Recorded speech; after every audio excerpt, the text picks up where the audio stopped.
Hey guys, welcome to the Massive Iron Podcast, the Massive Iron channel.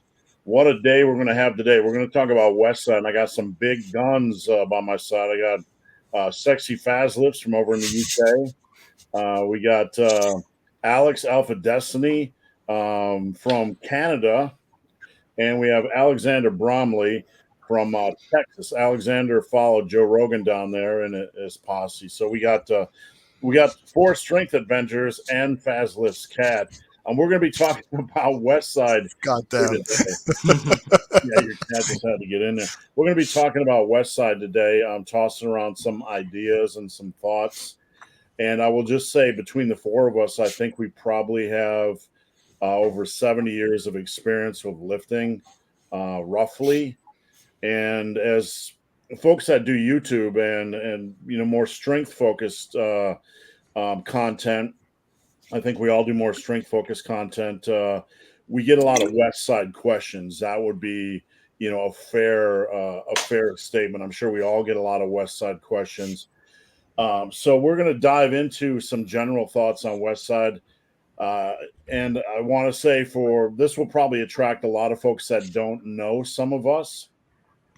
So I want to just start with the thought that, Louis Simmons recently passed away. I think we all, that was a sad day in strength training in general. And we want to have, just an intelligent, really, smart discussion on Westside, turn over some rocks and share some general thoughts. Now, before we get into everything, could you guys introduce yourselves? Faz, I'll start with you. Just tell us a little bit about your strength background. Hey, folks. So, I'm Faz. I'm from the UK. I first competed in powerlifting in the year 2000. I competed in powerlifting for about 12 years. My best lifts are a 255 squat, 2 kilos, 180 bench, 300 deadlift at a body weight of 93 kilos. I also competed in strongman a few times, and I've also competed in bodybuilding. I've been a competitive athlete for just about 20 years. And Mr. Bromley, Alexander Bromley, you could introduce your sexy self. I run a YouTube channel I have for a few years that deals with general strength topics. My competitive experience has been in strongman for about 15 years, and I slowly clawed my way up to like the middle upper echelons of the 105 kilogram class. I've placed at Worlds. I've competed at America's Strongest Man, Clash, and the Arnold, some of the bigger ones. And I've met a lot of good people, and I've learned a lot from some of the best guys around. And I just try to take the long, slow, painful lessons that I've learned over the years and hopefully save some other people the same heartache that I had to experience on the way up. And Alex from Alpha Destiny. Yeah, so I'm Alex from Alpha Destiny. Been making videos since 2013 on YouTube. And I would say my specialty is just general strength and hypertrophy. Some of my best lifts include a 405 bench at 185, 225 strict press, 4-plate weighted pull-up, 5-plate weighted dip, and 600-pound sumo deadlift. And I will say, of all four of us here, or all three that are joining me, Alex from Alpha Destiny gets under my skin the most because he's beating my lifts at a ridiculous, nearly 80 pounds lighter than I was. So it's kind of motivating and demotivating at the same time. And I just got to say, I appreciate what you've been doing, Alex. It's just been incredible. Appreciate you. My background, I'm an accidental power lifter. I was kind of in the bodybuilding world, bodybuilding mindset for like 21 years. And was introduced to the sport. I was always a fanatic for progressive overload. And I think even at my strongest, when I was trying to chase a 2,000-pound raw total, I really didn't have, I wouldn't say a complete grasp of even powerlifting training. I was still kind of in that bodybuilding mindset. So on the platform, I think my strongest total was 1653. In the gym, I've hit close to probably around a 700 squat. I was approaching an 800-pound deadlift and probably about a 430 bench. So that was as a big heifer, 346 pounds. So let's start with the thought. I believe it was you, Alex Bromley, that mentioned. Correct me if I'm wrong. That kind of the thought that Louis Simmons was a master at marketing. Was that something you said in our discussion? I believe you. I believe that was your comment. I didn't want to put things in your mouth, but let's start with that idea. Westside. How much of it really was Louis's amazing marketing ability, and how much of it was the system itself? Anybody? Yeah, and that's something I've said before. I believe we did talk about it when I was on with you last, but and I relate to it coming up. I remember when I was younger, when I got into lifting,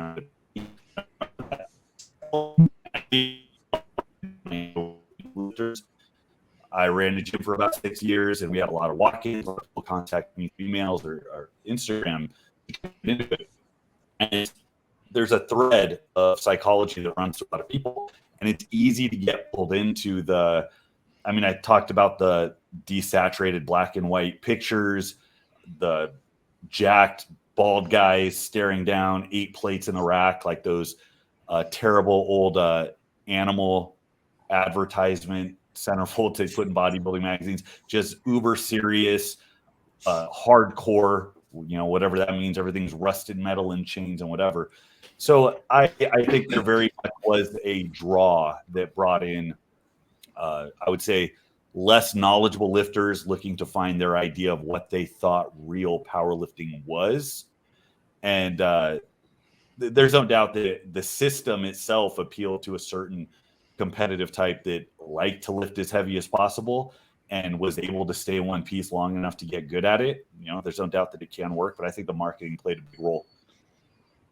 Yeah, I think when it comes to discussions on Louis Simmons, I think we undervalue his marketing skills, because whether Louis wanted to be a marketer or whether, that was the furthest thing from his mind, he did an amazing job at marketing Westside. And that's not a negative context. That's not a knock on the system at all. That's just, credit to Louis and what he built. And there was an aura and, there was a certain way that Westside was viewed, hardcore, raw, rust, no bullshit. Faz, you have any thoughts on that?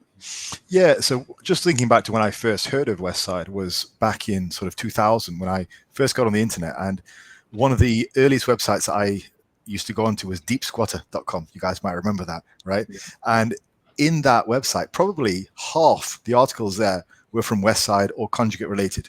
He was just putting out just a slew of content, just unmatched. So if you went onto the internet, as I did as an 18-year-old kid, and you didn't really know much about lifting, that's what you were exposed to, just all of that. And you'd go onto the forums and talk to some of the old hands, and they'd already be tired of it. There was that much information put out by Louis. So it was already very divisive amongst the community on the internet that we had, the small community we had back then. But I remember he used to put out so much information, and me, just a kid from Derby, England, would know about Louis in Columbus, Ohio, across the other side of the world, and all the details about his various training cycles and how he approached training. And he would make it very accessible for me to get the information. I remember as a kid ordering those little booklets, the Westside booklets, and I've got a bunch of them in the attic. But some of them were cycles for the busy man. Some of them were training cycles for specialized in bench pressing, specializing in squatting. And he just made it so accessible. And as we all appreciate, putting out content is vitally important in getting your message out there. But he was just shoving it down people's throats 20 years ago. But that's what I remember. That was my first exposure to Westside. Yeah, I think what's unique about Louis is that he literally lived and breathed Westside from the start to finish. And he was always talking about how there's 2 ways to train, the right and the wrong way. And he viewed Westside as the right way, and anything else was subpar. And the way he justified his system was by looking at the record board, the fact that he had over 80 world record holders in equipped powerlifting. And that was always the thing, right? And when people would mention raw lifting, he was like, eventually you guys are going to come over to our side because that's the natural evolution of the thing. Equipment is the future. So his belief was always, you know, powerlifting has to ascend. Just like a football player will wear a helmet, we have to wear our equipment. So that is why he was so, like, he believed in his system because it worked. But when people started taking it apart for raw purposes, it's like he didn't want to hear it, you know? Well, I'm going to ask you guys a question. I'm sure you guys all receive tons and tons of Westside related questions from folks that want to get strong. And I'm not going to lie here. I have Westside fatigue. Like, you know, here's what I mean by it. Like, getting the question, what do you think of Westside? And like, you know, like, what do you think of small love? What do you think of German volume training? Like, let's build our base first. You know, that's yeah, a lot of people want to jump on the Westside. They're enamored by Westside. But when the average person wants to jump on Westside, what specifically, you know, do they think they're going to jump into? What changes, you know, are they expecting to jump into? Anyone want to field that? Yeah, I think the problem is they're going to adapt the actual Westside system instead of conjugate. And that's the difference, right? It's a template that can be adjusted to any goal, right? It doesn't have to just be powerlifting. It could be strongman, calisthenics, whatnot, right? But if they're running the version that Louis prescribed, then there's going to be a lot of board presses, reverse band work, excessive usage of accommodating resistance, too many box squats, like all these things that paint a bad picture to your average guy who just wants to do well in raw lifting, especially if they don't have that base, right? So if they jump into that version and they're not getting the carryover that they like, then they're going to start bashing Westside and saying that conjugate doesn't work, when in reality it's the wrong application. And they're going to waste a lot of time training in an unspecific way, quote unquote. Yeah, if I could just jump in, I think the modern interpretation of Westside is really much more progressive and much more helpful for raw lifters. Yes. But the issue was exacerbated by Westside Barbell, from what I recall, in the early 2000s, because Louis would reply that actually this system is the best for everyone. So there really wasn't, he didn't really flesh out the raw side of things. And the early message was strong is as strong does, whether it's raw, whether it's in equipment or out of equipment. So that didn't really help him. It was only years later that they actually fleshed out the raw side of things, and you got a lot of really good raw lifters coming out of Westside. That was really helpful. It was fantastic. And nowadays, people going into Westside have a far different experience than we had back in the day. True. And you got guys like Burley Hawk representing, Matt Wenning, people who've been in the game for a long time that are producing elite numbers. So we know it's possible, but you got to use it in the right context. Yeah. The one of the tricky things that I've always struggled with is, and there's a sweet spot, because things can be either way too open-ended where you don't have definitions and there's too much wiggle room for people to make their own decisions, or on the opposite end, they can be so rigid and confined that it's one particular template that tries to get applied to everybody, and it's not flexible, and that doesn't work either.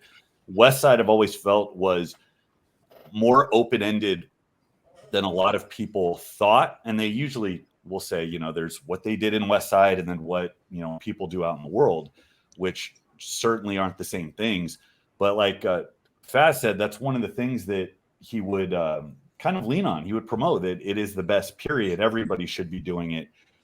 But the open-endedness of it made it hard to kind of pinpoint down. And I've talked to a handful of people that were on the board at Westside, and I've listened to Lord knows plenty of interviews.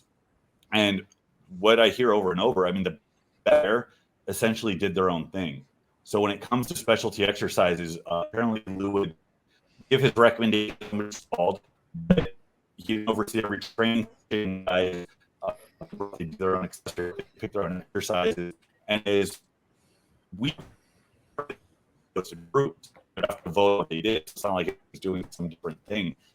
The big thing that I see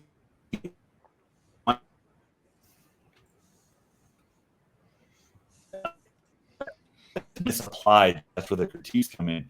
That's my main critique, is that it's difficult to apply well. One of my favorite quotes, Ed Cohen, was just talking about training. He takes a very simplistic view. He's like, it doesn't matter what program you do, you just have to make it work. I mean, if anybody sticks with a linear scheme long enough, if anybody sticks with like the Texas method long enough, or whatever program it is, if they learn how to evolve themselves to it or mold themselves to it, they'll figure out how to make it work long term. But this is the one that just has the most moving pieces and seems to have the most pitfalls. And I think that's where people end up running into a brick wall. I think you bring up an important point, and like for me, when it comes, even as someone that is, like all of us are more experienced, but Westside, like actually nailing it down to what it means, in an elevator pitch, sometimes is very challenging. Would you guys agree or disagree with that? Yeah, and I think this is kind of the danger of beginners jumping onto sort of Westside training when they're not really going to be well versed in what works for them inherently, in the fact they have limited training experience. So if they want to do Westside because they're really excited about it, then it's probably not going to end up pretty well, because it's not a very good out of the box system of training. It has a lot of moving parts, like Alex was saying, and you need to really know a bit more about yourself to apply those in the way that's going to be useful for you. I think, and I would still say some of the recent innovations and things like, for example, the modifications in Speed Day, where you're doing things like 5x5 or 8x8, those are really useful additions that Louis put his stamp down on and said, hey, this is potentially more useful for you raw guys, and it's going to be more useful for beginners who just need that repetition work. So I think it's a lot more out of the box now, which is great. Yeah. I think with a lot of the modern guys who are teaching it correctly, it's not too complicated to understand. Like, you have a max effort day and you rotate the variations every week, and then dynamic effort, that doesn't even have to be included. And that's actually something I learned from you, Alexander. I've seen your video on the topic, and I was like, you know what, this makes a lot of sense. What's the point of including it? And so I'll just replace that for a volume day, and that simplifies the entire process. And instead of rotating variations every single week, it can be every 3 to 4 weeks. But the thing is, you need enough people to run the system long enough to be able to give you that experience. So if you're just a beginner coming in, you're going to follow some random template you see online, it could be difficult to adopt. But that's why, like, because there's less and less people representing, that's why it can make it so confusing. Like, I would say the greatest strength, aka the customization, is also the greatest weakness. They go hand in hand. But when it's done right, like, it's good. But you really got to filter out a lot of nonsense. I guess it's a little bit like the early incarnations of 531. If you recall, when Wendler first broke off from Westside, it was a very, very bare bones, basic 531 structure, and he didn't really include a lot of the assistance work. And a lot of people didn't really see a great deal of gains from that. And eventually he said, okay, I think there was a whole 5x10 thing that he put in afterwards, but that was years later. Yeah. And so that really helped. So yeah, it's a case of, it's like Alex was saying, it's a case of having enough people to test and try, give feedback, and it helps to evolve the system, which is the great thing about the internet, really, isn't it? There's an interesting thing we run into, though, when you start to kind of logically make things fit to a broader population. So, and I agree with that sentiment. I mean, I've put out a few things about what I think of speed work, and then the consistent changing of exercises, I think is where the most number of people are going to run into problems. I mean, I've put up a 410 log, and I've tried to use like really targeted movements to try to drive my log further. I've been doing this for 20 years. I have a hard time selecting exercises if I were to rotate through every week that would carry over to each other in the right way. It's not straightforward, right? It takes a lot of experience, not just in general, but doing that specifically. But then when you're trying to solve those problems, you run into a problem, which is how many changes do you make before it's just not Westside anymore? And then it's just training, So I've read into that before making critiques. It's an interesting question. I don't think it's easy to answer. Alex, do you think the Bromley, do you think the anabolics played a role in that? Because we know the higher level of androgens tend to lead to greater and faster rates of learning when it comes to high intensity movements. Do you think there's a possible link there? Oh, 100%. I mean, if we're talking about the guys in the gym in Westside training, I mean, that's pretty common knowledge from the guys that have been around. I talked to one guy who wanted to stay anonymous, but he'd been there for a decade. And he had some things to say about Louis. It seems Louis had a very complex relationship with most people that he was very close to. He had all the love and respect of the world because, I mean, like Alex said, like he lived this shit. He was a lot of things. He wasn't a phony. He didn't misrepresent the life that he lived and his dedication to it. But he seemed to have a very complex relationship with a lot of these people. And of the choice things he had to say, one was that when guys hit a brick wall, it was never that the program had to be adopted or that his kind of anchor points had to really be changed. It was that you had to go up a weight class or you had to up the dose. And it was pretty well known that they brought this stuff around on a silver platter. And there's a brand of lifter you see when you're hanging around a lot of the best competitive guys. You'll see the guys that are just genetic freaks. I think of like a Blaine Sumner, somebody who has elephant bones, deep tendon insertions. They just have a thicker frame. They were born strong. They will continue to be strong. Jesse Wepa, you look at him and he just looks like a piece of meat that was designed to lift. On the other end, you see guys that are very technical, very dedicated to their training, very dedicated to programming, and they all use gear and they use it in their own way. But then you see the third option, and those are the guys that blast their way to the top, which by itself is not easy to do. But you'll hear about Russians taking 5 grams plus a week of various things. You'll hear about the guys that's literally the thing that drives you up. And it's a whole different can of worms, and it has a whole different the training becomes less and less important at that point. It's mainly like don't blow a tendon off the bone and get your sessions in the gym. And if your kidneys can handle it, there you go. If I can just interject, on that point, being close to Westside, I don't want to name names, but I've trained with some of the bigger guys, that have been there, that have trained there, and being close enough, I hear some stories, man, like not just androgens, but also the whole drug culture, just I don't want to get into things, but I've heard some crazy ass stories, come out of there, not just androgens, but also beyond. So, it always kind of in my mind, I always pictured it to be very Wild West when it comes to to drug use. And that's my perception from the stories that I've heard. Very much a part of the culture. But I think this is where it's really good that the internet has allowed a lot of people to test the program and test it in where natural lifters test it, raw lifters test it, and improve the program. And then you get guys like Alex having ridiculously good results with it, and he's natural and he lifts raw, which is great. It's clearly a good system. It just needed refining for the right populations. It needs a lot of refining, honestly. But and that took me years to get to this point, to figure out exactly which movements give you carryover, how much of the accommodating resistance you need, like the management of volume intensity.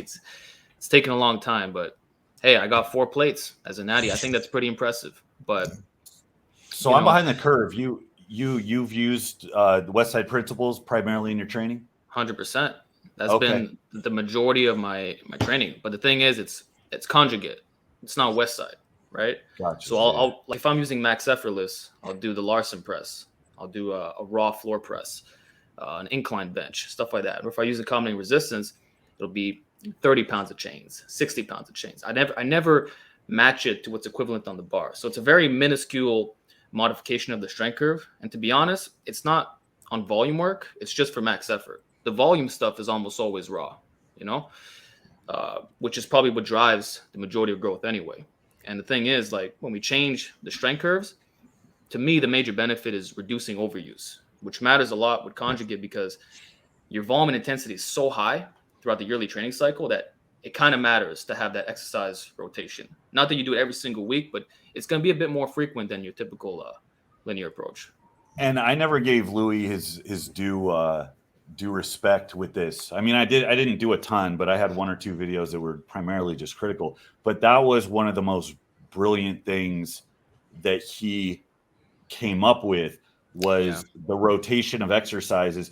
As far as strict overuse over a training lifetime, inflammation, injuries, whatever, I can see the logic. I'm not 100% sure if it works the way they say it does, but at the very least, we do know it allows your nervous system to keep going 100% without having to deload, without having to incorporate that recovery stuff. Just those little changes, like you said, changing the strength curve or changing the angle, whatever.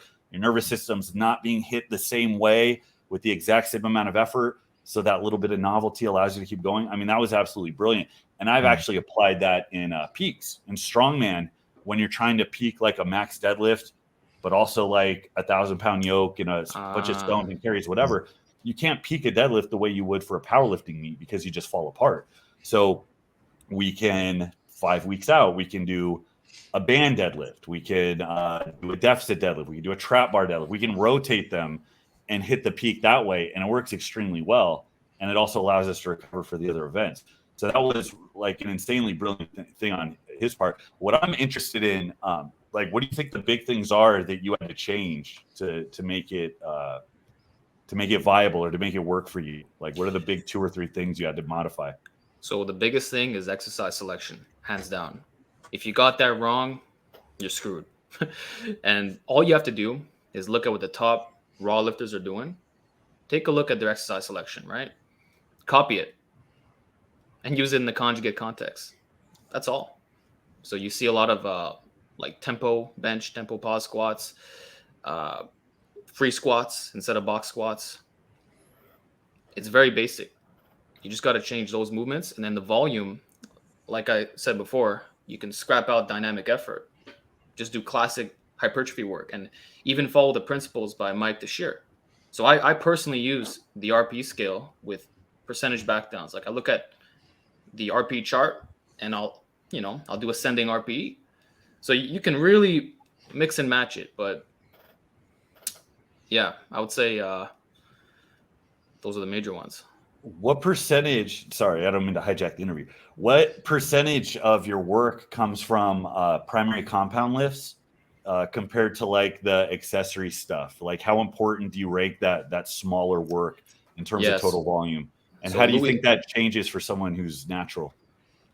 So Louis Simmons says 80% special exercises and 20% main work, which would be max effort and dynamic effort. For me, it's about 60-40. 60% being the main compounds, 40% being the accessories. And the thing is, on those main compounds, you're still doing a lot of volume on it. Mm-hmm. So for some reason, at Westside, they don't do raw volume bench. They'll just do a dumbbell press instead. I think a little bit more specificity is the way to go on that part. That makes sense. Yeah. Sona, part of the struggle I've had when I was at my strongest was I was working a lot with chains, and I was working, with my deadlift. I would do a lot of chain work, or I would, vary the height off the floor. I would just kind of do things intuitively. And, I'd work with heavy RDLs and that sort of thing. And my deadlift was at its strongest during that time. But one of the things I've always struggled with was my deadlift strong because of the variations, or was it strong because I was absolutely a raging lunatic at the time, and would have eaten a barbell if I could? That's one of the things I've always struggled with, with exercise variation. Is it placebo? Is it just the fun of changing things up for me that's driving the progress, or would the progress drive itself if I would have kept it just with, fewer variations? I mean, from my perspective, pretty much all of the advanced clients I have who train for strength, I train in a conjugate style because of safety first. So it allows them to hit a lot of heavy lifts and rotate them. And it seems to create less problems, less overuse injuries, less niggles and aches and pains, and allows them to get away with a lot more volume for the same result. So if you have a guy who's doing, singles, 5s, 10s, 20s, and 30s all in 1 week, relative to somebody who's just pounding away on the 5s all the time. It allows them to do a lot more with a lot less aches and pains. So I think the variety allows them to walk that knife edge where they need to improve strength, because at that level they really need to push it, and this facilitates that. Yeah, and I think what you just said, Steve, is key, because consistency is number one. And if Conjugate keeps a lifter psychologically fresh, as in they don't get bored and they're just going to stick to it in the long run, then even if it might not be the most optimal system in its purest sense, at least compared to something that's higher specificity, it doesn't matter. You're still going to get very strong in the end. I think that's what needs to be added to this discussion. You just got to stick to the program long enough and everything works, like Alexander stated before. So I'm going to toss this at Alex Bromley to lead off. Lifters that are trying, the average lifter that's trying to build a lot of strength, it could be said that to get to the 90% level, a really strong strength base, you really don't need a lot of variation. But once as a natural, or someone that has pretty much maximized a lot of their muscle mass, at that point, is it essential? Is it wise? How important is it to start adding in, exercise variety? That's a hard one to answer. We talked about this a little bit last time, the kind of different approaches you can take with getting stronger. On the one hand, you have very effective beginner programs that are idiot-proof, painfully simple, and work very well. Just do a few barbell movements, linear progression, add 5 pounds. You can do that until you get strong enough where you can't recover from it anymore. On the other hand, you have what coincides with what sports development is, which is the newer you are, the more varied your training should be to try and round you out. And I brought up the Shaco example. Shaco has a novice program that's completely the opposite, where it's unilateral work and isolation work and whatever. So it probably depends largely on what you started with in your training. What makes this discussion so hard, I think, is that people have so many different approaches. There's so many different triggers for growth and so many different variables to juggle. And as we adapt, our response to it changes anyways. So where somebody who started with a lot of specificity might benefit more from variation down the road, conversely, somebody who started with all the variation is going to benefit from all the specificity and getting those patterns in. And I think this is kind of the allure of something like Conjugate is you're taking something that would exist down all of these different phases and blocks and doing it all within the same week. So you're hitting all these different triggers for growth. And like what you said before, as far as the specialty exercise, is it placebo? I remember times where I used a different exercise and I grew like a weed, but that was also the one variable that changed. So it's like, if you're doing the special exercises and you're getting the variety and you're doing all the different movements and all the extra volume and the intensity, you have all these triggers that should come together. And it's like, you're casting such a wide net. It's like, how would you not grow? And that's what it seems to be to me. True. If we can, circle back on a few things and talk about some of the principles of Westside. You guys mentioned speed work and dynamic effort. I've always found intuitively that I've tried speed work. I did the whole speed work thing. I drank the Kool-Aid, and it sounds like that's being insulting by saying that, but I'm like, man, I'm going to try the speed work. And I found volume and dynamic effort, or volume and heavy work, were a better combination for me. That's just what I found in the gym. I never really connected with speed work. And I always wondered, is that me? Am I doing speed work wrong? Is there something I'm missing with speed work?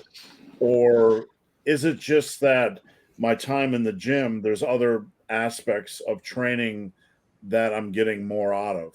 Faz, you have any thoughts on that? Yeah, I definitely don't think it's you, because I can recall even in the early days, speed work was the first thing that people were starting to question. And in fact, some of Westside's biggest rivals at the time was Metal Militia, who was also another powerlifting team from the States. And they didn't do any speed work. They actually just maxed on the bench, different variations, twice a week. So they were sort of head to head. I think those guys are still active. But initially, that was their big question marks around Westside. It was, do we need to do speed work? And years later, again, like I said, when Louis introduced the volume stuff, the 5x5, 8x8, I was very relieved that there was a direction for people to go if they didn't want to do the traditional doubles and triples. Because in my experience, I tried it earlier on, 2004, 2003, I think it was, and I didn't get a great deal from it. But at the time, I was only a 400-pound squatter, so it didn't do much. Just moving that weight fast it didn't do a great deal. So I found that's definitely not you. It's probably the first point where people start to ask questions. Yeah, no, same thing here. I dropped it years ago because I found volume work was way more effective. Like if you're gonna, for example, on a dynamic effort lower body day, you're gonna do speed squats and speed deads. Okay, why not do 3 sets of 10 at 70% on a free squat, and then maybe hit 3x10 on an RDL or good morning right after? I guarantee that's gonna be a better stimulus for your posterior chain and getting that specific strength. It's much more beneficial than being doing a 3-week wave, 50, 55, 60 with a 25% band tension. Or even now, like the raw guys are recommending lower percentages, like 30, 35, 40.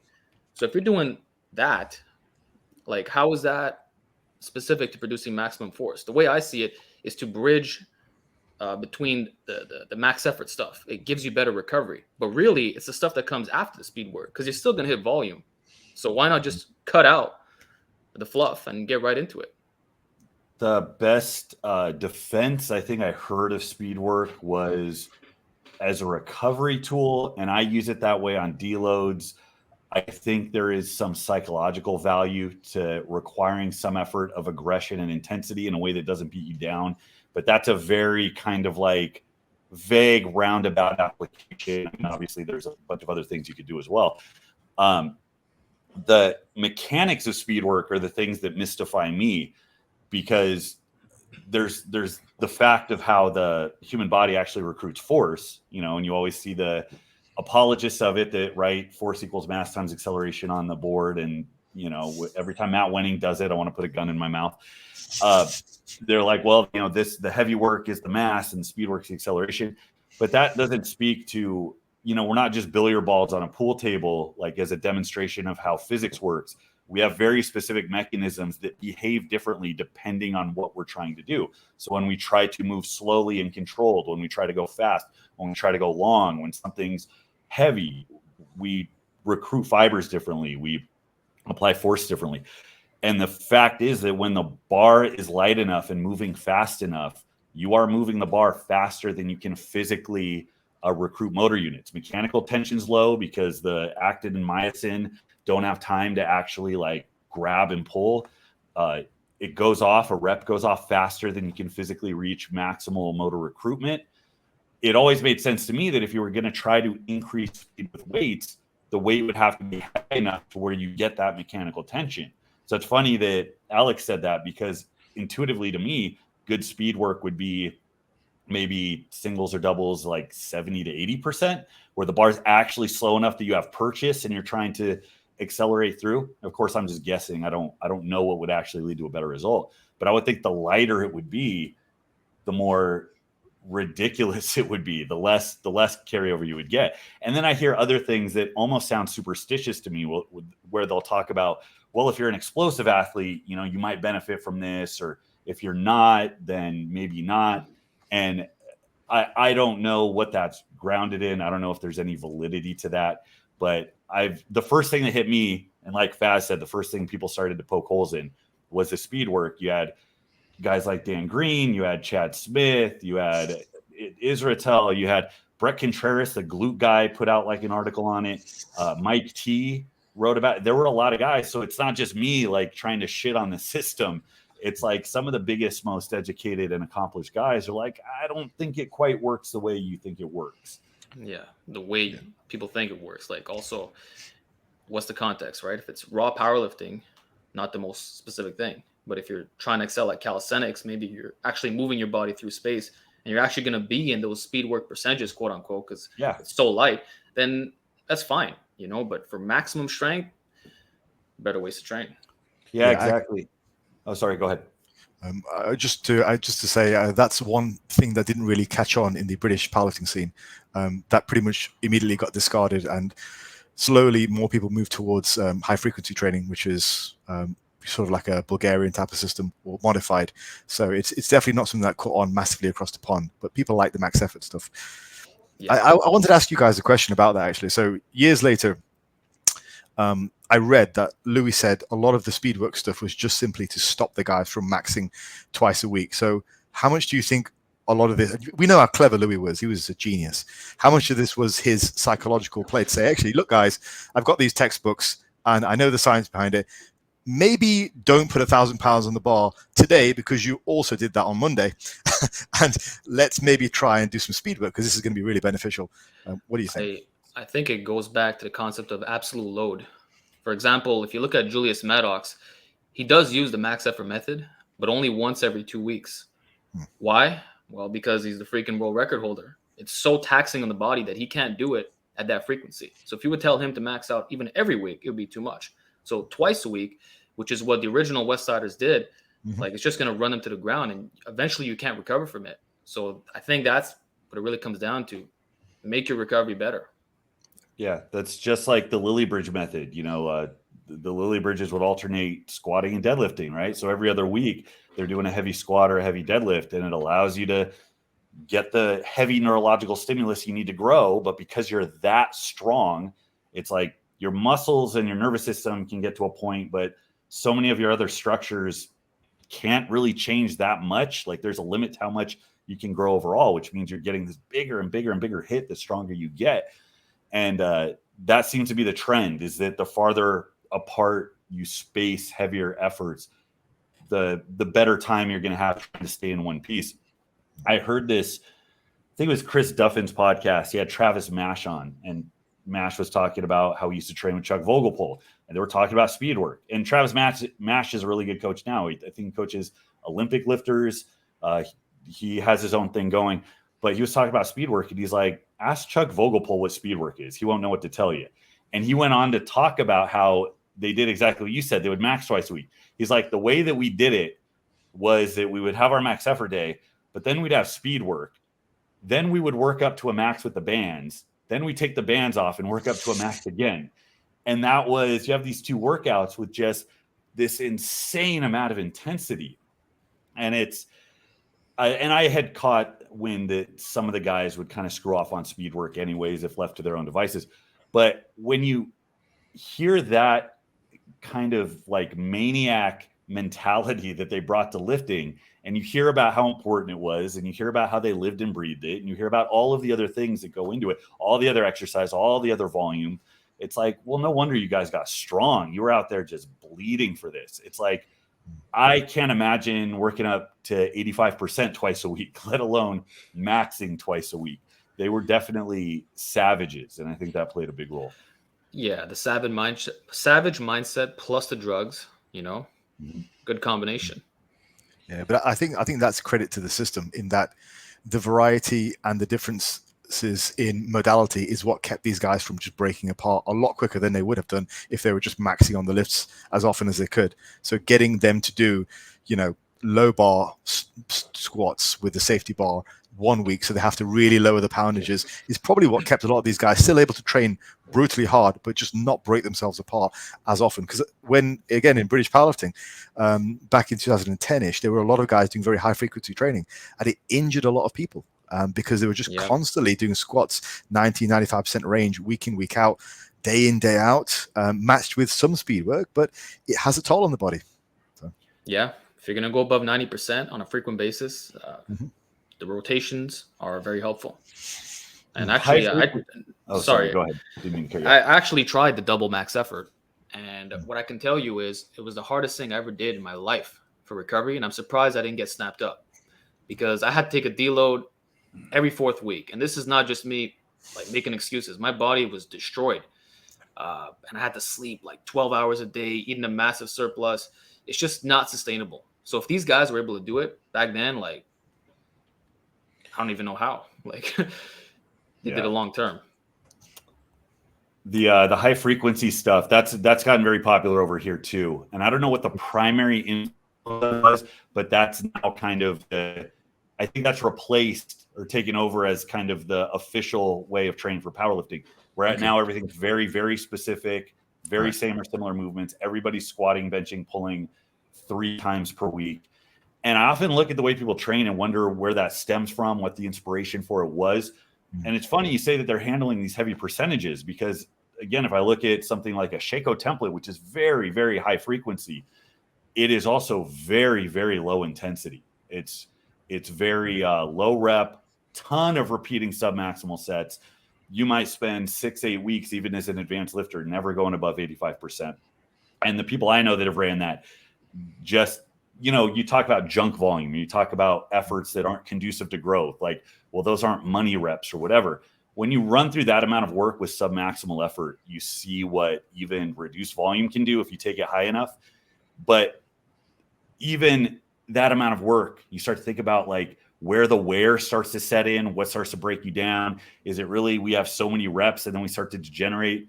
Or is it the weight that's like crushing you and creating the inflammation, or that's going to lead you with overuse issues? It's very hard.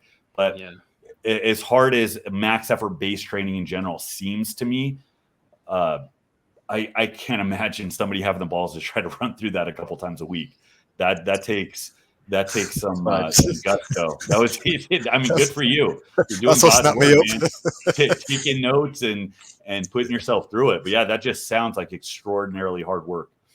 Well, if I can comment on my experience, I had kind of gotten in a period where I was just doing more coaching, and I went to, I used to compete at meets with like Eric Lillibridge and Ernie and all the guys, Pete Rubish and guys like that.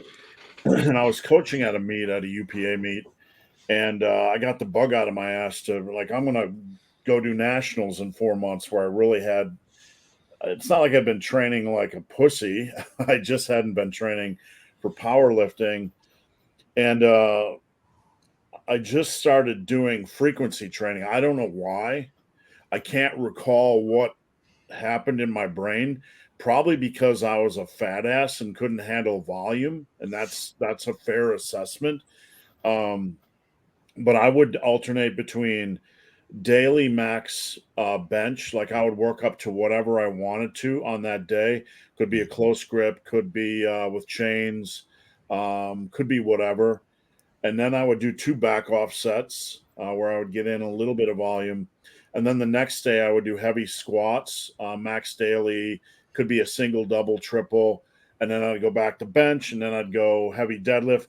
On the deadlift, I'd still back off and do some squat work. On the squat day, when that was the leader, I'd back off and do some deadlift work, maybe RDLs. But I was at least every 3rd or 4th or 5th day, I had like 620, 640 on my back with chains. And I was pulling off the ground at least 700 with chains every 4th or 5th day. Benching, I had 480 to 500 in my hands like 3 times a week. But I gained 30 pounds in 4 months, right? And mentally, I never want to go through that again. I literally am like twitching thinking about it, because I would put my phone next to the squat rack in my basement, and just in case something happened, so I could dial 911.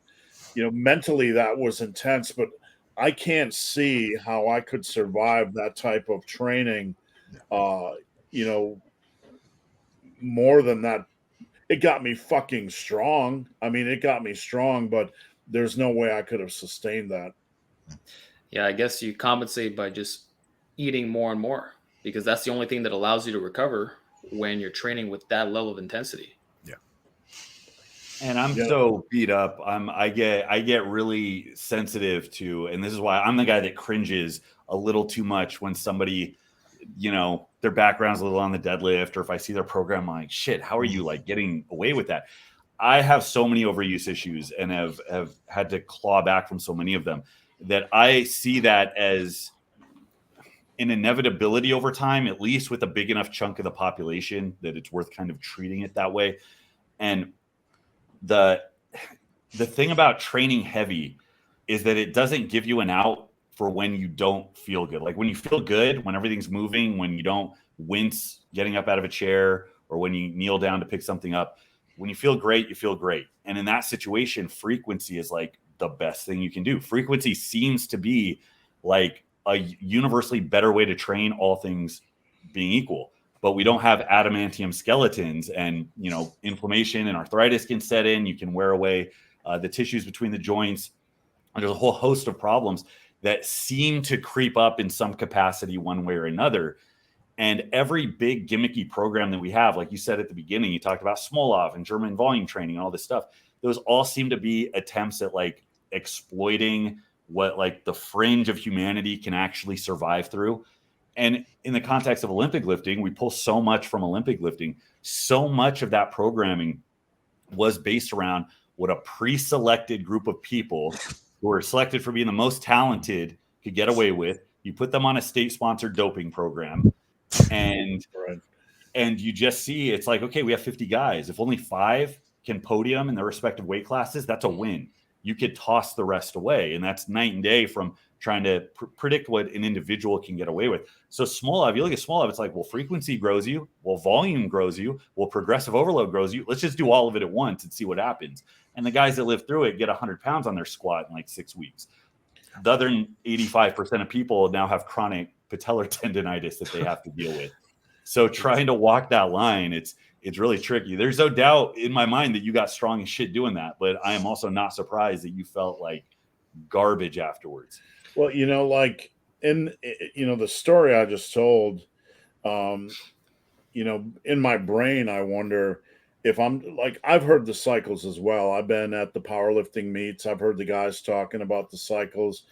I've heard some of the cycles of the top lifters in America and the Russians, and your mind can't process, where do you put all the needles, right? Right. It's like, where are you running just out do of orals? You just eat it all. Like 80, 120 milligrams of orals a day and 5,000 plus of test and whatever and HGH. And like my brain, like what I went through strength training, I think to myself during that period, that focused 4-month period, if I took the cycles that these guys were taking, I could have hit 2,100, 2,200 pound total.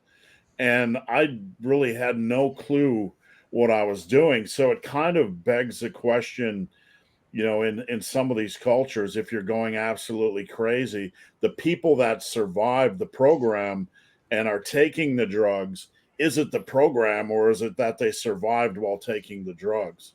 It's a double-edged sword, because all those things are true. When you just jack your hormones to the roof, you get big and strong really fast. But the big problem we have to manage, that we keep running into, is when you get stronger, your recovery abilities change. And when you get really, really strong, really fast, you don't know what that means. You just know that, oh, my 85% is now 50 pounds more. So that's what I'm going to do for the exact same amount of work. And you're not regenerating connective tissue at the same rate. It hasn't had time to adapt to those incredibly powerful nervous signals that are getting sent now. And now you see it's not uncommon for guys to get these grotesque injuries where they're just popping their quads completely off the bone. Like, drugs have been around for a while, but it seems to be that the prevalence of pecs just coming loose, of triceps leaving, quads leaving, it seems to be higher, I think, than it used to be. And that's the thing. You said it right, surviving. You have to be able to survive, or at least be smart enough to modify the training, which is very hard to do. When you get really strong, usually you want to go demonstrate that strength at every opportunity you get. So it's usually the injuries that soften up that impulse. Yeah, when you see guys tearing their triceps, you know there's something wrong, because that was something that was very rare in the past. Like pecs we've seen, but triceps, like, come on. But it's all about who can last the longest. And the problem is, when you're taking more and more drugs, you don't know if you're going to last. So it really does come back down to surviving. Now, from a logic standpoint, that doesn't negate, the potential effectiveness of Westside, because those are two separate things, and for anybody watching, I want to be fair, because you can have a drug culture and you can have the effectiveness of the program, and they can be two separate entities that kind of form this binary system. I want to ask you guys this. Like, this is something I've talked about probably with many of you guys previously. In Bromley, we talked about this, I believe, a little bit. There was a point in time where everybody was proclaiming the death of powerlifting because everybody was jumping to train, doing single ply and double ply, and it wasn't going to be accessible to the average person, and therefore powerlifting was going to die. And at that time, kind of the opposite thing happened, where back then you had like 80 lifters that had a 2,000-pound raw total, and now it's like every meet there's two people hitting it like nothing, right? So we've had an explosive period in strength training. And looking at strength training and the growth of strength training and the growth of expectations over the last 10 years, what can we learn about training compared to where it was 10 years ago when Westside was king? Because all of a sudden we have this expansive growth of expectations and so many different systems, so many different ways of training. What does that kind of tell us compared to when Westside was king?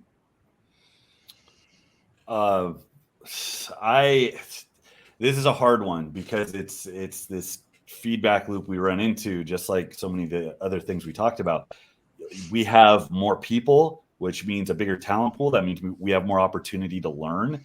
There has to be a critical mass of people that you can pull experience and anecdote from to build a bigger and more robust picture of what's going on, so we can actually get to the heart of what is good training, where's the play in the joints, what do we have to watch out for. But at the same time, more people means more talent. That means more freaks. That means more people getting really good who maybe shouldn't have, if you're evaluating what they did and how they got there.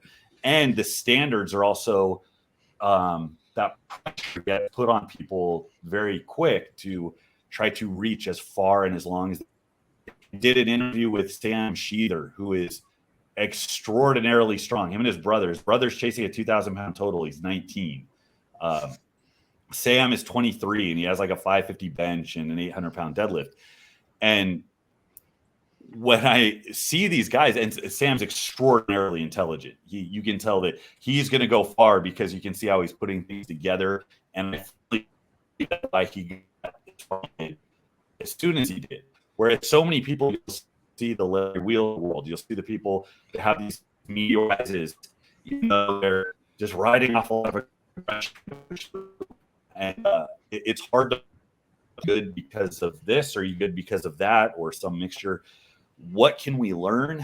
I'm not sure what lessons to pull out of it. I'm honestly not. I kind of maintain that not a lot is different now than was different in the 70s, or there was so. I think the fundamentals still exist. I think there's so many different ways to skin a cat. There's a lot of triggers for growth. It's just a matter of gluing yourself to it, figuring out fixing this to the wall. What am I going to change over here? It's like, okay, frequency's high. What do I have to change to be able to survive? Or intensity's high, or I'm rotating.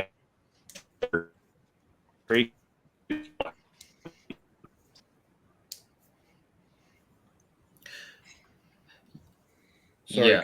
You cut out there for a second, Bromley. Anybody want to jump in?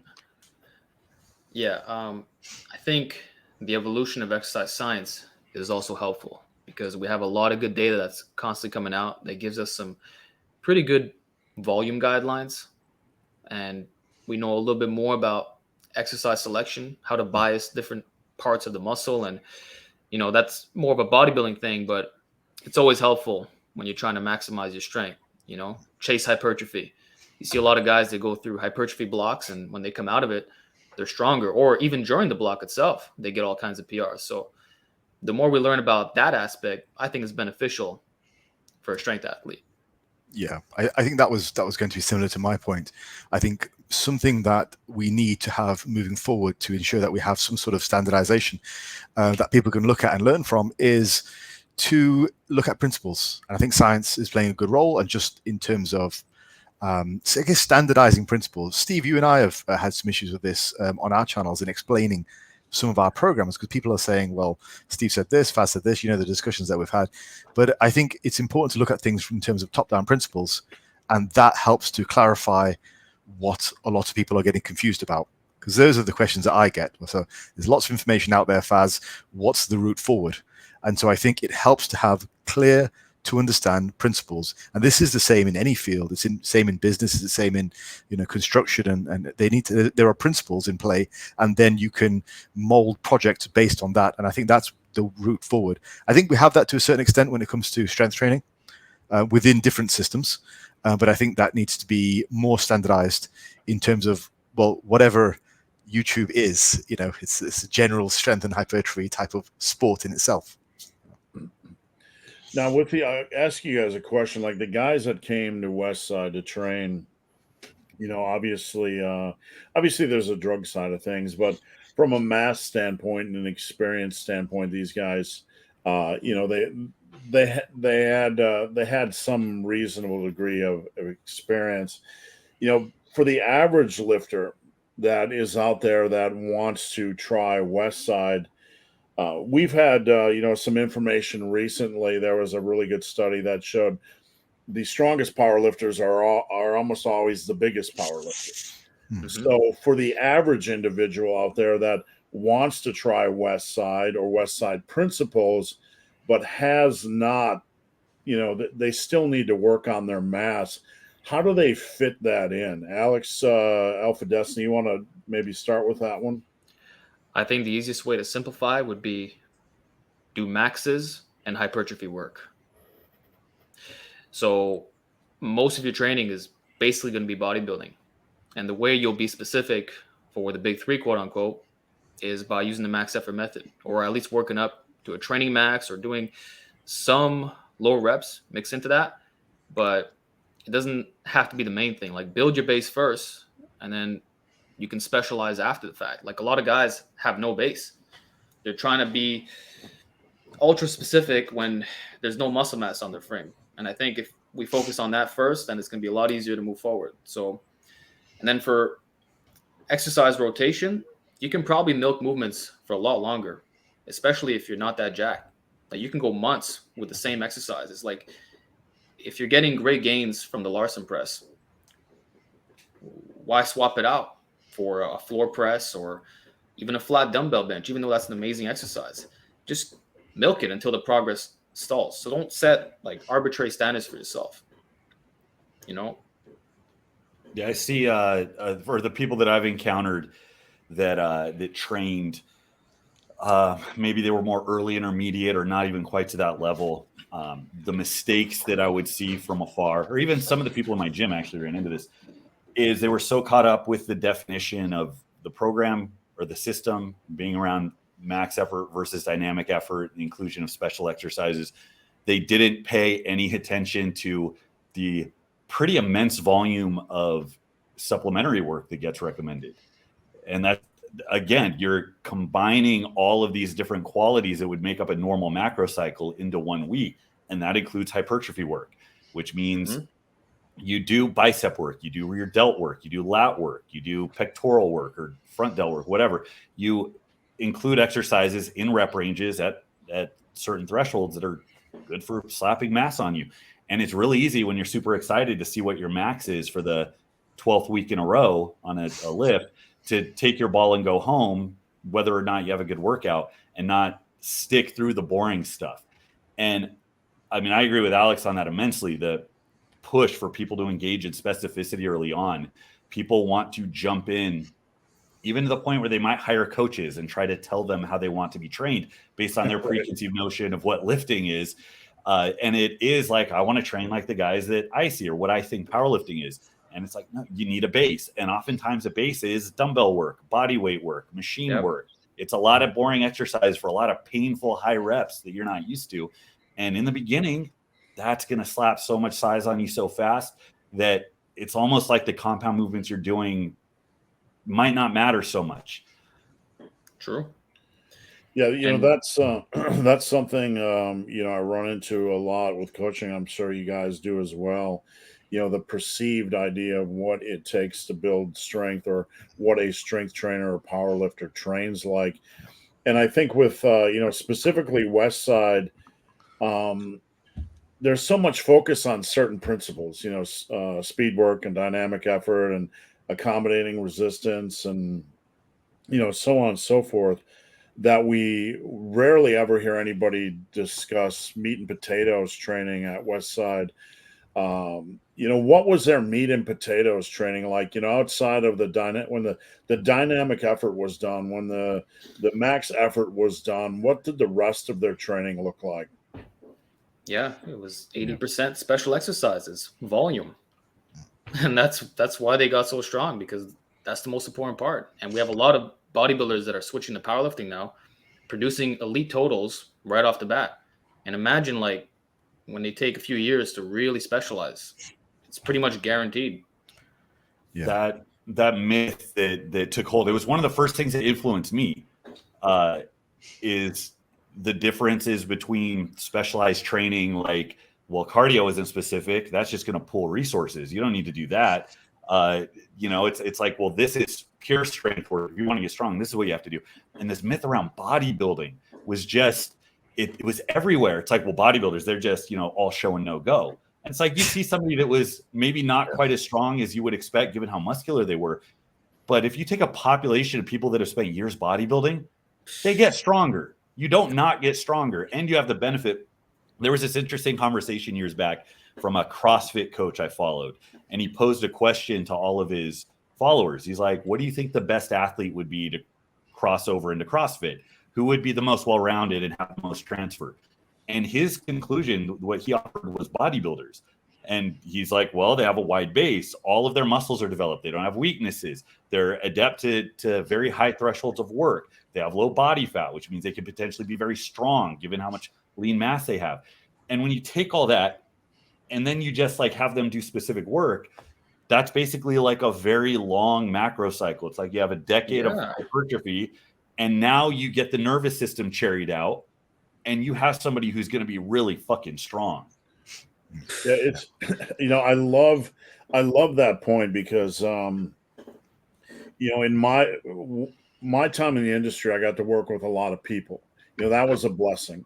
I got to be in the trenches with Ronnie Coleman, working out with Ronnie Coleman, with Donnie Thompson, and with a lot of really, like, people would come into Tiger Fitness where I worked, anywhere from the Hodge twins to you name it. And on the internet, you have this kind of think like bodybuilders aren't weak, bodybuilders aren't strong. The first time I was sent out to film bodybuilders for muscle and strength, I was sent to film Mr. North Carolina, Mr. Minnesota, Stu Yellen from T Nation, who I just was talking to yesterday. I walk into filming Mr. North Carolina, Natural North Carolina, and dude's tossing around one. He's like, I'm not very strong. I'd never get into powerlifting.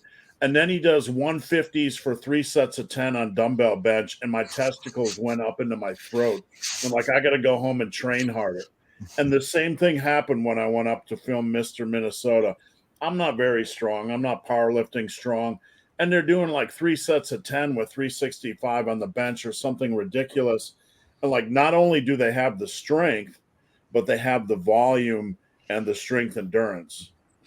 Yeah, they just don't compete in powerlifting, they're doing their own thing. And a lot of times they intentionally try to make the movements harder. So they'll use a slower tempo, or make their leverages really bad. So flat back on the bench, no scapular retraction, trying to maximize the range of motion on everything. And then use very specific machines that kind of mask their performance. You don't know where they lie. But once they get the coordination down on barbell movements, it's like Alexander said, they're going to get really fucking strong. And they're already strong on some of these basic movements. Like if you're maxing out the dumbbell stack on your shoulder presses, your flat bench, your incline, everything, like you can't tell me you're going to be weak at the barbell stuff. That's it's one of those backwards rules, because you train for strength and everything is organized around, how do I optimize my strength? Well, I need more stability, more tight range of motion. I need a cleaner stroke. And you hit the nail on the head. They're intentionally, throughout their entire career, trying to make things harder. They're demonstrating more control. They don't have that ego attachment to just trying to get the heaviest load possible. And that is what causes the growth. And that is what I have a hell of a time getting strength athletes, especially ones that started in kind of the modern era, to do a lot of that work. And I would say, I'd bring this back around. This is a lot of what that Westside hypertrophy work was. You can hear the stories from the guys that trained in the pit, what it was like once you got to your accessory work, stories of throwing up from doing back extensions, like shit like that, just insane stuff. And guys trying to one up each other all the way down to their abdominal work at the end. And that is a level of effort that most people sleep on. Usually they skip it because they think it's boring. They don't get far enough to realize how actually hard it is to do all that work the right way. But my wife's going to kill me. I love her to death. I got my wife training, and she trained with one of our best friends, Emily Elliott, who was a pro strong woman. And I helped prep her into her first pro show, which was America's Strongest Man, which she won in her weight class. She was a very, very talented, very dedicated strongman, but she started with a barbell. Her first introduction to lifting was CrossFit, and then strength, and then everything was hyper specialized barbell training. She got very strong. I'll never forget watching them leg press. I program leg presses. Now, what do people normally do when you program a leg press and you go watch them leg press? It's normally a bunch of plates on the side, right? Like little quarter inches of motion. I look over. Both my wife and Emily were 300-pound squatters as lightweight strong women, and they had the leg press with 25-pound plates on. And they were going through the leg presses, and I thought it was funny, but I had to get after them. It's like, this is the work that people sleep on because they're not used to it, or they don't have respect for it, or they don't appreciate how important it is to rounding you out and keeping that base alive and keeping you ticking forward. And I see that everywhere I look. For all the times that people try to create this divide between that type of training and this type of training, I think it's usually just people not wanting to do the work, not wanting to really push it that hard because it's uncomfortable and it's kind of different. Yeah, I mean, back in the day, they used to talk about building and testing, and the differences between how to build strength and test it. Now, I don't completely adhere to that, because I think you can build strength with singles quite a lot as well, and that's part of the way I've trained. But I think there's a definite mindset shift that you guys are talking about. The building portion of it, it's the boring stuff. It's a set of 8. Like, I do a lot of those in my strength programming, the sets of 5, the sets of 10, all the assistant stuff. All the stuff's going to build a foundation. But people have this idea that, look, when I'm training for strength, I just want to be doing the singles, the low repetitions, because I want to get strong, but it just doesn't build the strength. And there's the same thing in bodybuilding as well. People have these same misconceptions. They think it's either training heavy and progressive overload, or it's training pump style. It's like, hold on, guys. Why don't we do both? Why can't we have great form and progressively overload? That would be nice. So, but it's getting the balance, I think. People tend to really like to see things in black and white. The best thing I ever did for my bench press were sets of 10. Yeah. You know, better than 5s and triples, hands down. I'm gonna take that audio quote and just put it on the loop until I put that on a T-shirt. That's a T-shirt. Right? I mean, like, I never even knew what a set was under 6 reps until like 2007. But like, I remember until 2007, I was never exposed in the powerlifting world, and somebody introduced it to me. And I can recall, and I imagine it was like this at Westside, and I know it's like this for the Lillibridges, where you go in for those Sunday sessions, and man, you're packing a lunch because it's 3.5 hours. You do your dynamic effort, and then when you're done, like after an hour and 15 minutes, you got like a bulldozer amount of work after that. I remember those sessions. I mean, Roger Ryan, one of the strongest benchers over 50. I used to train with his crew, and I used to go in and train with Donnie Thompson's crew, and just all those powerlifting crews. And like, it was a whole different world, a whole different world. And I imagine Westside, was like that every workout. Yeah, I think the key is to not be lazy on your accessory work. Treat it like your main compounds. And if you look at some of the Westsiders, like their dumbbell extensions were psychotic. You don't see guys putting up numbers like that. Nowadays, it's just, okay, 3 sets of 15 tries to push down with like half the stack and you're nowhere close to failure. Or like some light extensions with 30, 40 pounds. No one goes hard on the stuff that they might actually need, especially if they have a muscular weakness. Yeah, I mean, we look at like sets of 3 sets. You look at programs, and it's like 3 sets of 12, and guys will go into the gym and just knock that stuff out. But there's a difference between doing that and going in and training with such an intensity that you have a near death experience. Right here, there's a big gap in just numbers and actual training intensity. Yeah, I think there's sorry, go ahead, Faz. I was just going to say, if I can give people listening some direct advice when it comes to applying Westside training to their own lives, is have some continuity. So whatever you do, have some continuity. Have some lifts, at least one per area, that you can measure consistently, whether that's weekly or whether it's monthly. The last thing you want to do is go too long without assessing whether you're performing or not. And that doesn't have to be in singles. It can be in whatever range, but make sure you are consistently checking whether you're making progress or not. I think in some of the most perverse interpretations of Westside that I've seen, people aren't actually checking to see if they've progressed for 6 months. And then they test the 6 months, they're disappointed, and they're like, well, Westside doesn't work. I think people need to be testing at least something, checking performance. So the test doesn't have to involve a single rep, but at least, like Alex was just saying about the dumbbell extensions, you've got to make sure those are going up. So create records, be at least a little bit consistent with repetition ranges so you can compare. So if you're doing sets of 30 1 week, great. Check next month to see if you're still doing heavier weights with those sets of 30. Don't mix things up so much. Don't be so conjugate that you can't even track anything. Have some level of consistency even within a conjugate program. That's my very sort of, and if you can do that, most things should fall into place and you can evaluate the program as you go on. Yeah, I think there's a disconnect, and this goes back to, I don't know, I can't really call it the marketing. It wasn't intentional, but just what the information you put out versus how people take it and receive it. It's thought of as a maximal program, right? You think Westside, you think heavy weights, and that's what kind of absorbs your attention. It's the magic between max effort and dynamic effort. But even if you follow the prescription of 20% of that work versus 80% of the other, once you go through a true workout, like if you were to go camp out at Westside for a week in the heyday and go through it, it's not going to feel that way, because most of the time is going to be taken up by volume. Most of the time is going to be taken up by these other exercises. It's going to feel, if you do it right, very much like a volume program. And I think a lot of people aren't ready for that, or they don't really internalize that, and it prevents them from doing that type of work. I think that's exactly right. And no matter what program you're going to do, you have to progress the smaller stuff. You have to make sure the smaller move, the boring shit's going up. And also the thresholds, like talking about 3 sets of 10. The number of people out there who are on their way to becoming good or might already be good lifters, and for all of the discussion we have about different rep ranges and progressions and this and that and catchy ways of giving examples of progressive overload, the number of people out there that would just see immense gains if they did 3 hard sets of 10 a couple times a week. Mm-hmm. Yeah. Like I could take somebody and build, and I have done, like, you're just doing 10s for the next 3 months, 3 sets of 10. You're not even doing a pyramid. You're not even doing back off sets. You're not even doing, it's like you got a couple good exercise, go to your 3 sets of 10. And I want to see that number go up.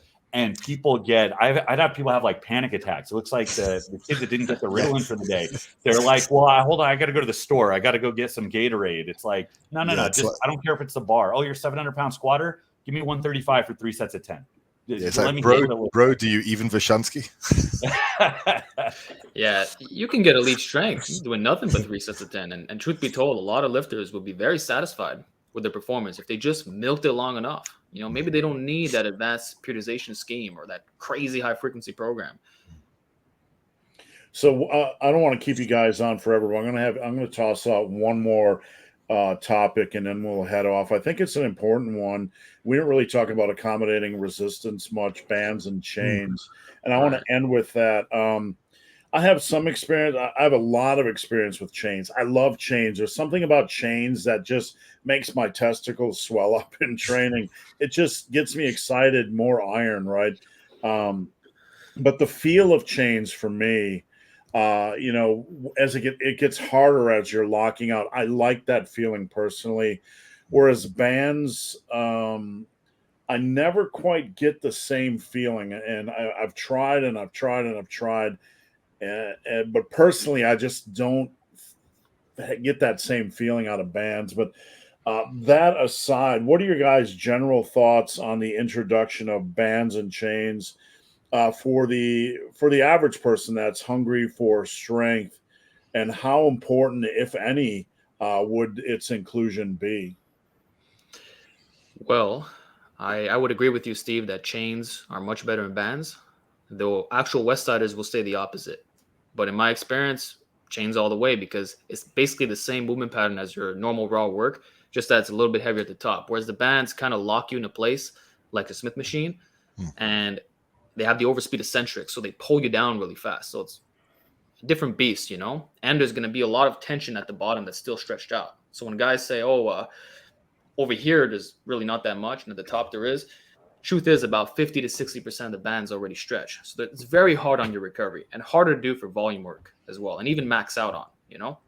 So I would say if you can use it for max effort work, great, because like the chains, because it's the ability to strain that we're training, you know? And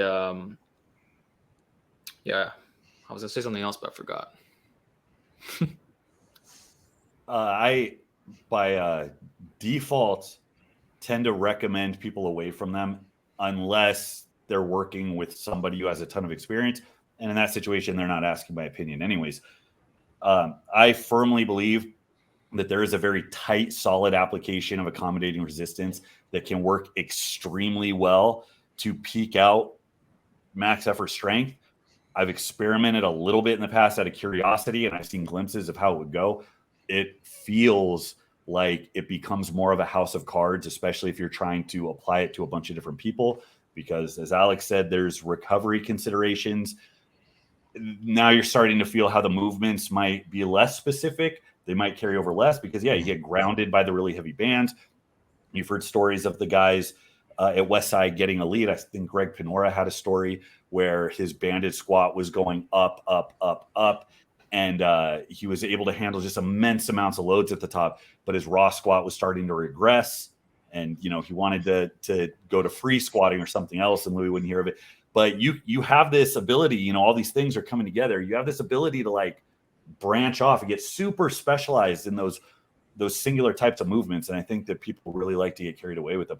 But trying to get them to cross over, trying to account for recovery. Most people, when they get bands, I think they just do their regular workouts, but with bands, you know, instead of using them in a specific capacity. So that comment about volume and recoverability, I think, is really important.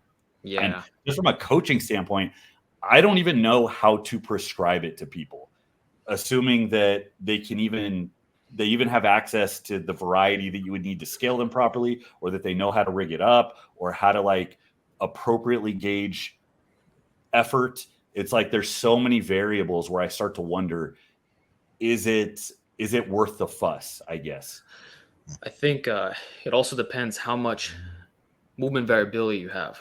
So if you have access to many specialty barbells, then honestly, you can draw up a lot of the accommodating resistance. So if I have access to the SSB, I reverse it as well.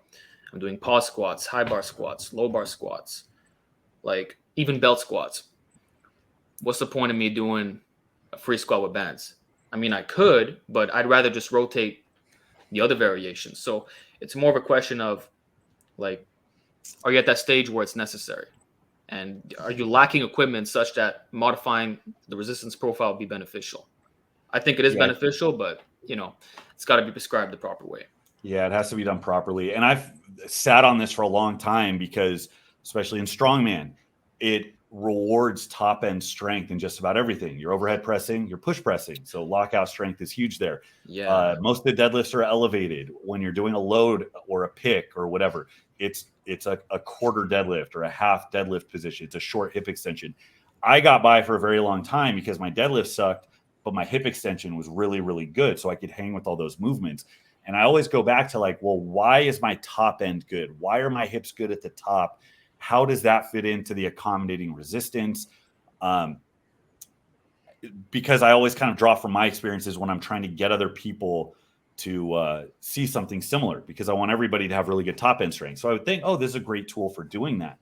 And I found a lot of top end strength, especially in raw lifting, has so much more to do with your setup. Are you efficient? Are you firm? Are you glued in? Are you wedged? Are you doing all of these things that give you a solid frame? And are you maintaining position to that stick point where you can then grind through? And if you treat each rep like an explosive movement, if you use compensatory acceleration and you use these tactics over time, eventually fast lockouts are run of the mill. It's normal.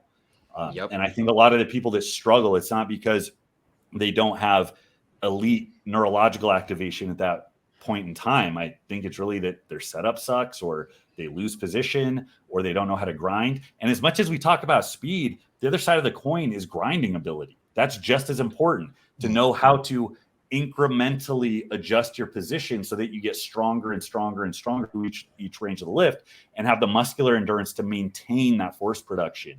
So anyways, those are all of the things I think about. And it all goes back to positioning and coordination, in my opinion. Those are beautiful points, man. But I'm actually curious, for strongman, have you ever experimented with overhead press with bands and chains to help your push press? I did. And this is a weird one, because this is where I have to understand that where I'm different. And it's why I spend so much time picking apart leverages. I have like atrocious deadlift leverages, but I have just stupidly good overhead leverages. It was the first thing that got really good before I really knew what I was doing. And it was that feedback loop where I got good, so I did it more, so I got better. And I would like beat pros in the overhead press, and then I go like 0 the deadlift. And that was the story of my life for about a decade. I tried implementing not chains because they were too hard to rig up. You either need really, really long attachments, or you need to put boxes up. I did that for a while, and they would like slide off the boxes, a pain in the ass. I did bands for a while, and I just couldn't find the right, the right rate of change of resistance for it to be just light enough at the bottom, just heavy enough at the top. Then there's the question, well, should I be doing this with strict presses or elevated pin presses? Should I be doing this with my actual push press? Because they're entirely different animals. And I have such a little short arm that it was like, there's a point where it was like, it go really, really light to just really heavy. And I'm like, okay, what am I doing here? I didn't stick it out long enough to get anything meaningful. And for that reason, I don't attempt it with anybody else. Okay. Yeah. I can see why. Do you have any experience with it? Or have you tried? With chains, like you said, you can use like daisy chains. This way, it's perfect when you get to the top. But even I have short arms, and I feel the jump. It's very rapid. So it can be a little bit tricky, and it's very difficult to standardize across individuals because of the arm length, Very hard. Yeah. And then when you're looking at the overload stuff at the top, and I know a lot of guys that do, I have some buddies out in Westminster that run House of Power. Shout out to Nick Romero. He's trained a lot of pro athletes and a lot of very, very good strongmen. And he loves for overhead doing like static holds, like leading into a contest, where you kind of squat underneath, lock your elbows out, and then stand up to get a sense for the weight. And powerlifters used to do a lot of that back in the day. And I can see it being valuable for that. And I know some people that have used it for that reason. So even if it gets heavy, it's still getting used to that, sustaining that force production at the top. But I've never had a need for it. It never seemed like a limiting factor. And I never knew quite how to wedge it in a way that didn't take something from all the other peak work that I did. It's like there's only so many slots you have for work. And it's like something has to give eventually. So that's why I abstained from it. That makes sense. I think what is best for most people is just getting a lot stronger in the most difficult position. So doing deficits over overloads, pausing in the bottom, doing movements that force you to be explosive. Not that you have to rig up accommodating resistance to do that. Like even pin pressing from a really low position is going to do a great job at that. Absolutely. Yeah. I think you're absolutely right, because that's, if you're going to focus on potentially vulnerable areas, the weak area is always going to be where you're mechanically most disadvantaged, which is going to be the bottom for most people. And I've seen plenty of guys, like I remember watching Leroy Walker, Like, he trained in my gym for a while. He would kind of hop gyms around the area in Southern California when I was out there. Funny, he's out in Texas now too.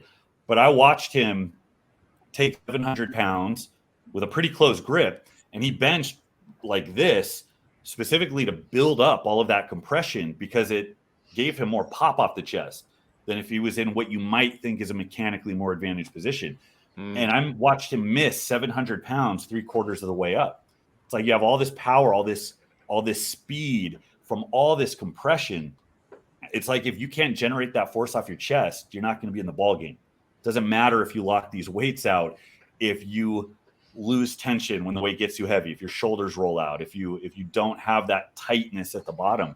So it makes sense to have that be so much of your work, because that always has to lead your top end strength. And I think that's where a lot of people are deficient, because it's uncomfortable, doesn't feel good, can't use as much weight. So I agree with that. I think that's much more valuable.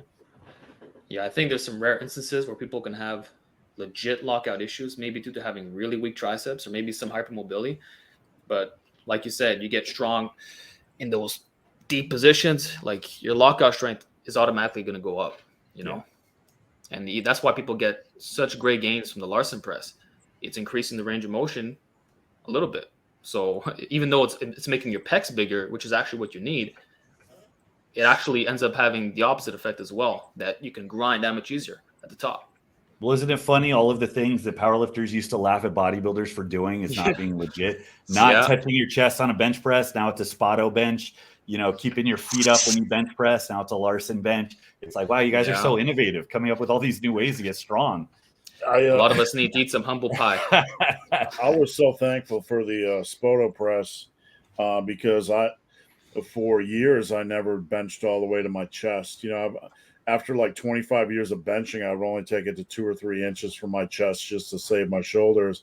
And I got so much ridicule, you know, online. But then Eric Spotto was doing it, so I was very thankful that he took the lead on that one.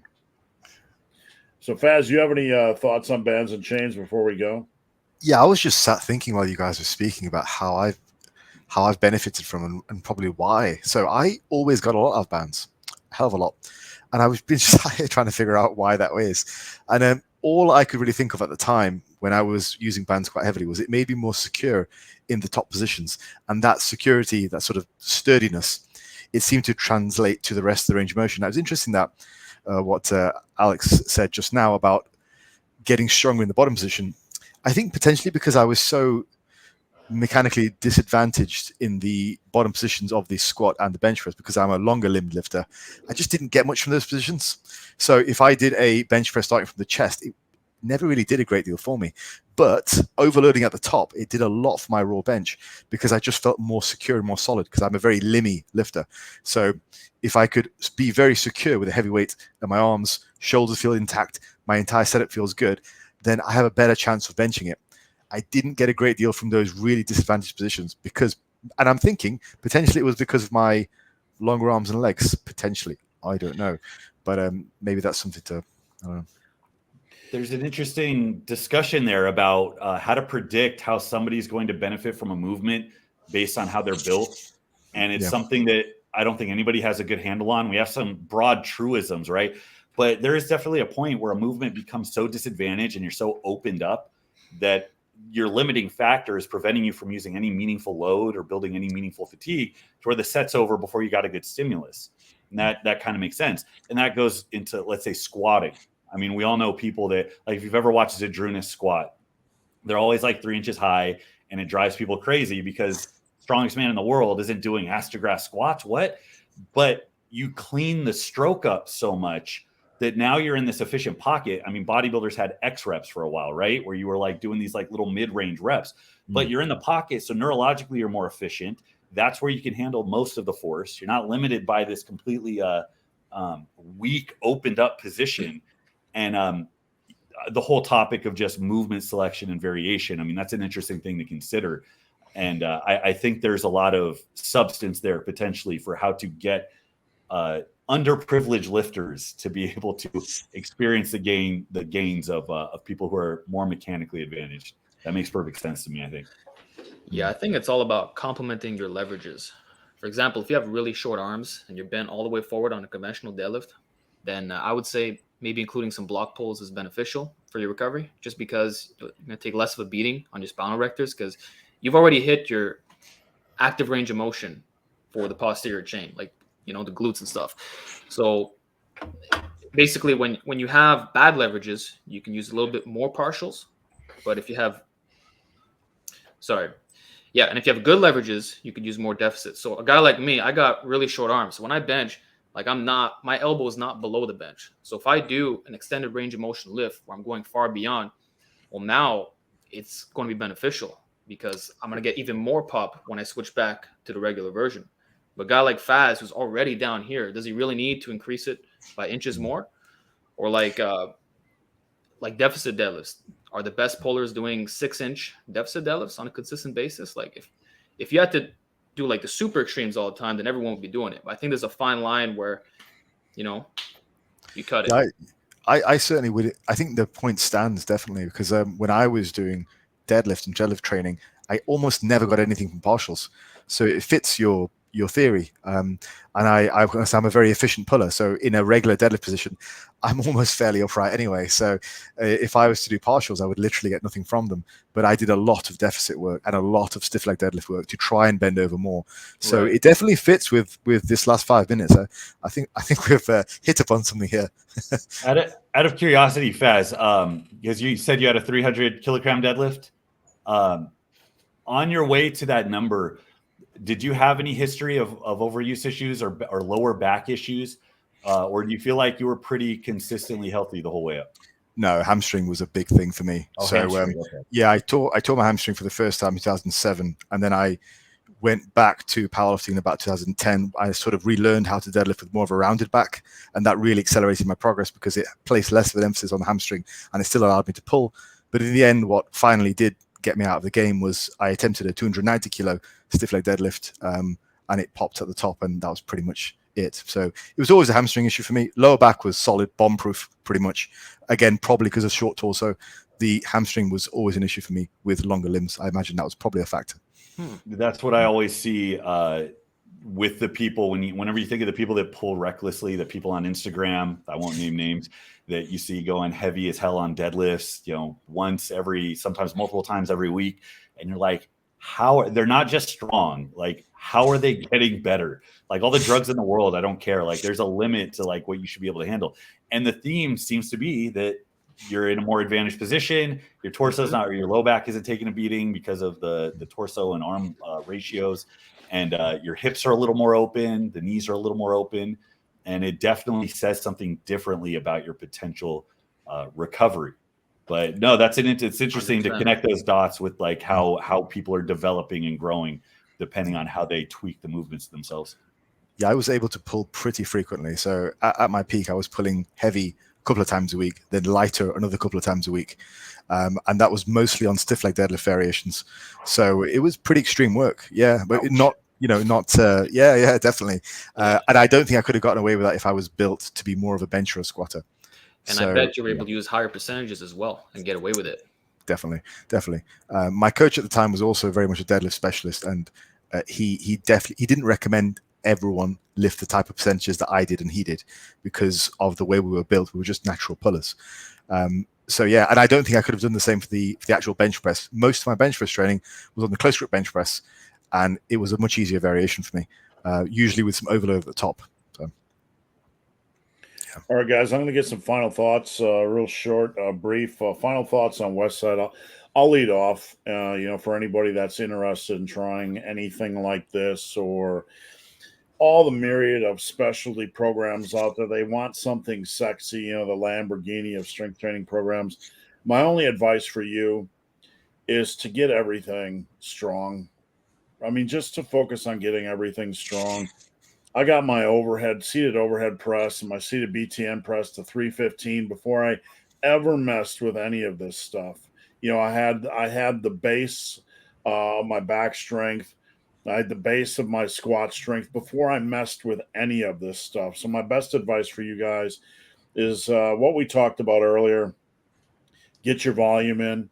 Love to learn the grind, the sets that aren't sexy. And get everything from head to toe as strong as you can. How about you, Faz?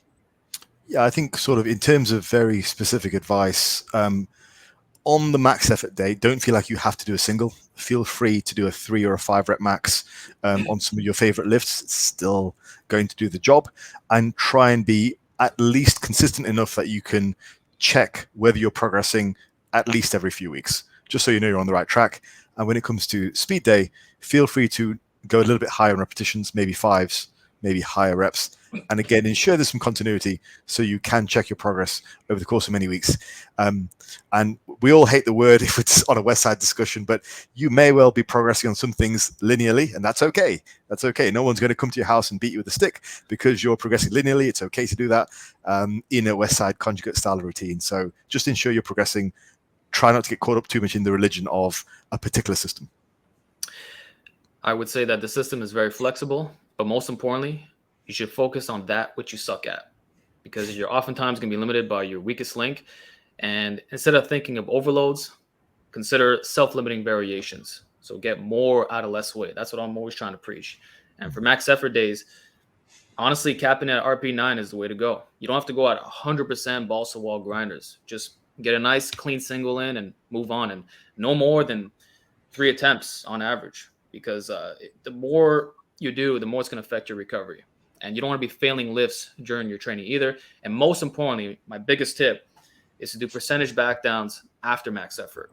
So don't just move on to your little accessories right after. Get some volume in on your raw bench, your free squat, the things that are a little bit higher specificity. It's going to do a lot more for you than, neglecting that. And pay attention to RP as well, because it does matter. I think there's a book in here somewhere between you two.